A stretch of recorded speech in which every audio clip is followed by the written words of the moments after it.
You're in a conversation and someone says, kids identify as transgender because it's who they really are, not because it's a social contagion. What would you say? According to the National Library of Medicine website, social contagion is defined as the spread of behaviors, attitudes, and effect through crowds and other types of social aggregates from one member to another. The same source also notes that adolescents are prone to social contagion because they may be especially susceptible to peer influence and social media.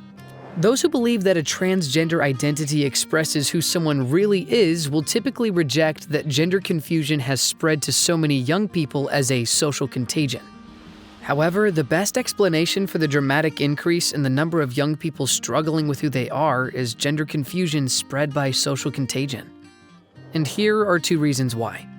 First, it is well known that mental health problems can be socially contagious and that technology is often how they spread. In the 2010s, psychologists began to document so-called suicide clusters, groups of people, especially teenagers from the same schools, attempting suicide in quick succession. What was dubbed a suicide contagion was a type of social contagion, and it spread quickly. In the 2010s, adolescent suicides spiked by 48%, and for girls in their early teens, suicides more than doubled. Also, since about 2012, rates of depression and anxiety have also risen dramatically by more than 50%. According to psychologist Jonathan Haidt, the increases in mental illness among adolescents is linked to the widespread adoption of smartphones and social media. Among younger Americans, there are very high rates of digital addiction, which comes with increased social anxiety, virtual bullying, and peer pressure, all of which enable social contagions. Second, the only sufficient explanation for the explosion in gender dysphoria, especially among girls, is by social contagion. According to CDC data, the rate of 18 to 24-year-olds who identify as transgender has quintupled since 2014. In the UK, referrals for biological males experiencing gender dysphoria shot up by 1,000% between 2009 and 2019, while referrals for biological females seeking to transition skyrocketed by more than 4,000%. A majority of those who have pursued gender transition report that they were encouraged by online groups and peers on social media. More than 87% of parents of children experiencing gender dysphoria report that the confusion developed alongside increased social media and internet use. If gender dysphoria were simply a matter of people being born in the wrong body, the number of patients reporting gender dysphoria should remain steady.